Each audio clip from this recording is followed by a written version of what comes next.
Welcome to Kludgy Tech Time. I'm David, and this right here is the ultimate impromptu flying drone. Stick around and I'm going to dive into that.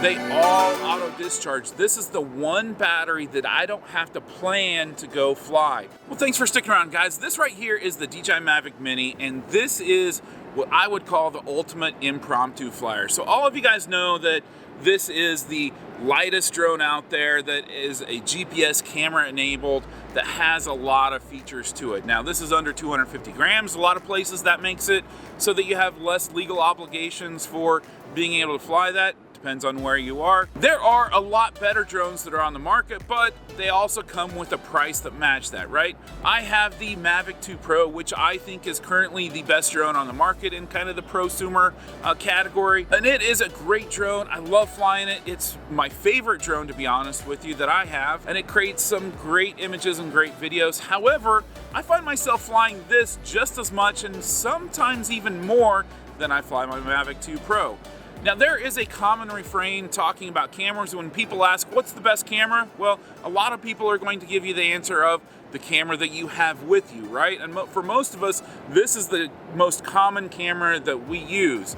Now, of course, there's some of you pros out there that's not the case, but most of us use this camera right here because it's a good camera. It's not the best camera in the world, but it's a really good camera, and it's the camera that you have with you and that it's charged up and ready to go and ready to use.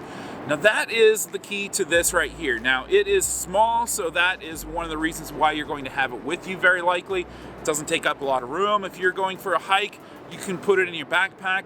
And for me, that's exactly what I do. I leave it in my car all of the time.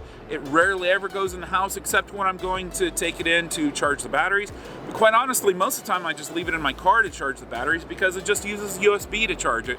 And I've got USB charging blocks in my car, so that's not a problem. Now, the biggest reason why I take this with me all the time and why I have it with me all the time and why it's probably my most used drone is because of this right here, the battery. We already talked about that briefly, but this battery doesn't auto-discharge. Every other drone that I have, whether we're talking about the Spark, the Mavic Air, the Mavic 2 Pro, the Autel Evo, the X Dynamics Evolve, on and on and on and on, they all auto-discharge. This is the one battery that I don't have to plan to go fly.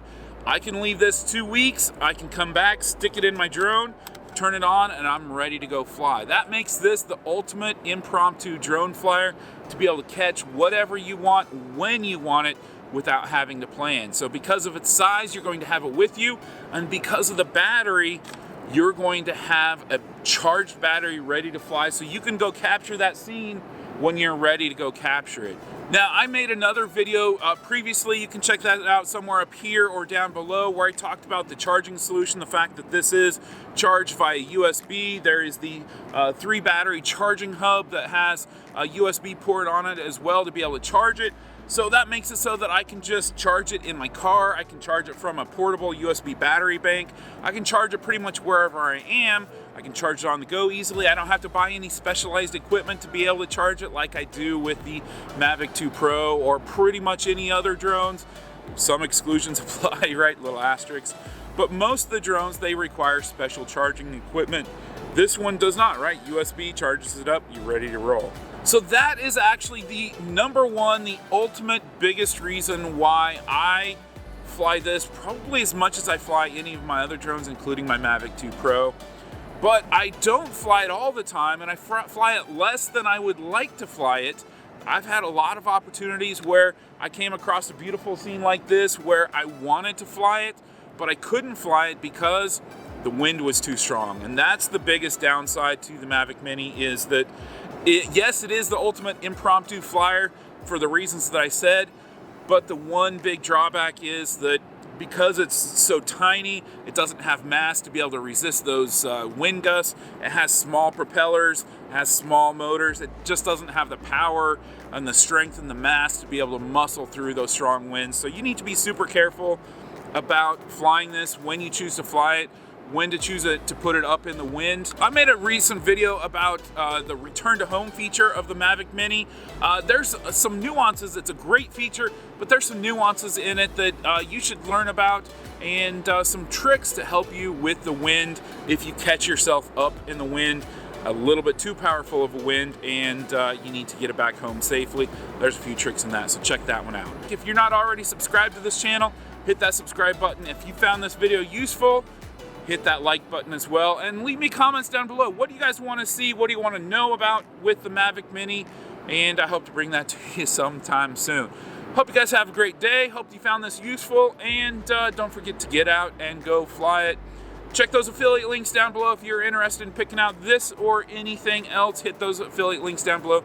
Really helps me out to be able to have the equipment and the motivation to be able to make these videos for you guys.